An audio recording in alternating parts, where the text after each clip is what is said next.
Okay, you guys, what is up? The King of Lightning is here today to do JoJo's Bizarre Adventure Part 3 Stardust Crusaders Episode 1 review. Now, this is the only series of this season that I am for sure reviewing. And I kind of felt bad that I didn't review the previous season, Part 2 of JoJo's. Because Joseph Joestar is my favorite Joestar. I don't care what anyone says, alright? I'm not a huge fan of Jotaro. I'm just not. I'll be very honest, I'm not. But Brando. Oh no! Brando. The will. Yo, I can't wait. You have no idea. Yo. The will. Okay, but still. Yo. Let me get to the basics, alright? I can clearly see that they have retained the really fast pace. I mean, granted, it's not a big deal to me anymore. Or, it is a big deal. Well, hold on. How do I put this in words? Okay. It's still problematic in my personal opinion because I have read the manga up to Part 3. It's just that it's not as big of a deal as it used to be because of the fact that I have actually watched a series like Kill la Kill where the pacing is extremely fast, ridiculously fast, at the speed of lightning.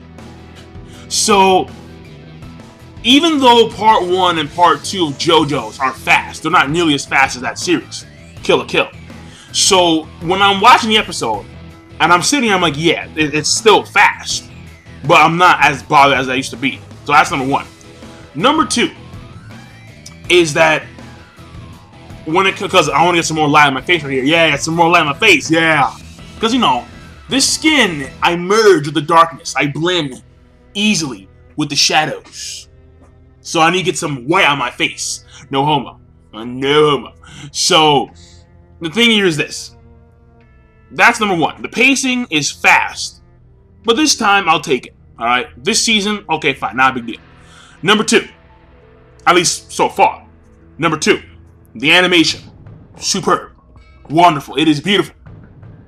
And what I gotta say here, man, is that I do like the comic book flair. Where it's like you have you have Joseph, and he's talking like in the middle of like the table in the restaurant, and he's breathing like really loud, like really loud. So I'm sitting there like, how come no one has like complained like, yo, can you please shut the fuck up for like 3 seconds so we can eat a damn meal? But the thing here is this: the way they have that comic book flair, as if like when he says something, it's like we see like the Japanese kanji. Like, blam! Like, the moment he revealed that these evil spirits are stands, there's like a big blam! Shock value. And then you see the kanjis, and then like you see the actual, so it has a nice comic book flair to it. So I like it a lot. And when it comes to the actual scenery, very nice, very beautiful. Like the first few scenes you see of the ship, and like you see the ocean, and then they actually bring up the coffin of Dio Brando. Very beautiful. It looks very, like, even something as minor as the coral that was on top of the coffin. It looked beautiful. So the animation is superb. And I have no qualms when it comes to that alone. None. Zero. So if the animation is like this every episode, then you're going to expect to get a good rating when it comes to that alone. Or at least I should say, when it comes to animation, it should be consistently good.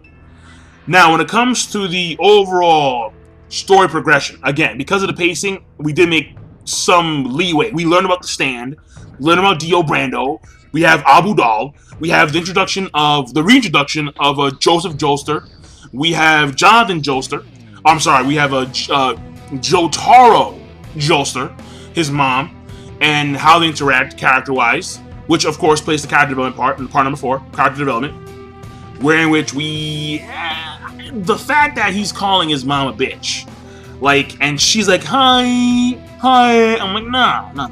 That's not cool. That ain't cool. So, but then again, you know what? People are raised differently.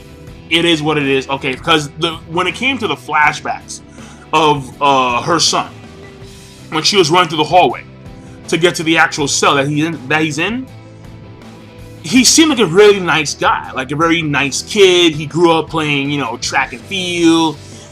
He was very studious, always came home with flowers, you know, very nice guy. And his father is actually a jazz musician, and he's on tour a lot. So clearly he's not in the house that often. And mom is probably left alone with her son most of the time. So you can tell that there's a very good relationship there, at least when it came to the flashbacks that she had. And then all of a sudden, you see him in the cell. He's like, shut the fuck up. Be quiet, you bitch. And I'm like, whoa. Like, whoa. That's moms. You're gonna do moms like that? Damn. Whoa. So, it raises a few eyebrows. But then again, it is what it is. So, that was interesting when it came from a character development standpoint, or I should say in that sense, a character interactive standpoint. And we kind of see where Jotaro fits in the current scheme of Joesters. We have Jonathan Joestar, who is very noble, aristocratic, passionate. Then you have Joseph Joestar, very tricky, very, very underhanded, almost like a real American douchebag, straight up from New York. And then, of course, you have Jotaro Joestar, who is more of the suave, cool guy, but he's a prick. So, or no, not the suave, cool guy. Actually, he's more of the bad boy. Yeah, he's more of the bad boy. So, that's where he fits right now in the current scheme of Joesters.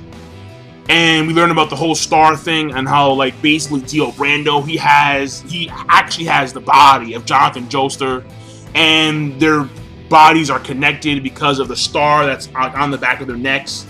The star that's very iconic of all Joesters. And of course, we have the stands go into action. Now, I'm not going to say the name of the stand of a Jotaro stand, because I know that I'm going to wind up confusing Joseph, Jonathan, and Jotaro a lot. I know I am. But we don't know the name of his stand just yet. However, we do get to find out that the name of the stand that Abudal has is Magician's Red. And he's from Egypt. And his stand is fire-based. To the point where apparently he says that when it came to the steel rod, he could have melted on the spot in air, like a split second. But the task at hand was to simply bring out Jotaro Joestar from the cell. And even though, I guess in a certain weird roundabout way, Jotaro had good intentions because he knew that his powers were very atypical, or he felt that he was possessed. So in order to prevent hurting others, he wanted to stay in the cell. And again, he would explain this to people. If they didn't believe him at first, the cops didn't believe him. And then he grabs the one guy's gun, and the stand is very fast, able to react to the bullet and catch it like that and drop it. So he has good intentions. But the way he portrays himself, it makes it seem like his intentions are actually more towards, you know, like the bad side, as opposed to the good side. But especially when you call your mom a bitch, that's not. And I mean, it throws you off. It really does. However, the main thing here is that now that we've seen the stance of Joseph, of Jotaro, of Abudal, the thing here is that we're now going to focus on the enemy at hand. And I'm pretty sure, well, given the preview of next episode, Jotaro's going to go back to high school. You know, he's going to meet someone else who has a stand. That's very obvious. But the thing is that the enemy now is Dio Brando. So at first part one, Dio Brando. Then part two, it was Cars, Wham. I love Wham. Yo, AC/DC. It was the, you know, like the mass dudes. And then now we're back to Dio. But only this time, Dio is much more powerful. In fact, according to what was said by Joseph Joestar, the powers of the stands didn't awaken until like 1 year ago. because that whole connection. And I suppose it's spiritual, kind of, sort of ish, maybe. I don't know. I don't really care because I'm not supposed to do it. But that's the whole thing. Like, the thing is that because Mr.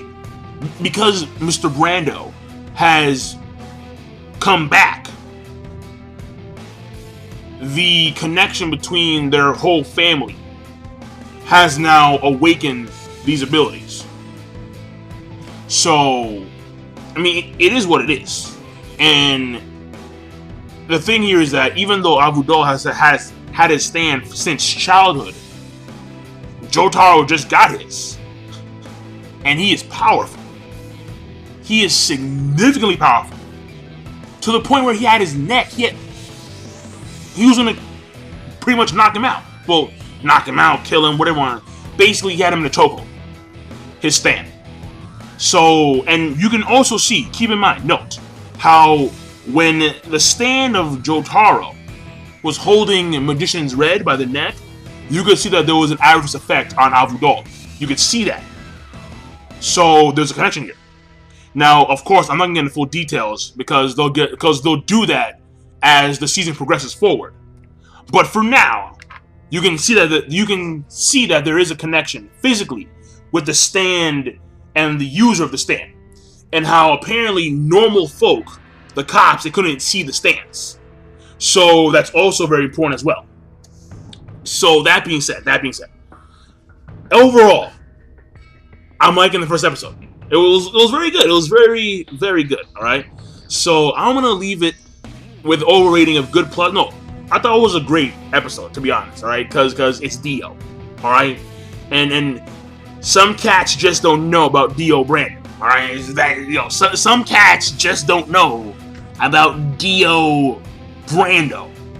Yeah! Some cats just don't know about Dio Brando. So so I'm done. Right? And by the way, I need to point this out, okay? No.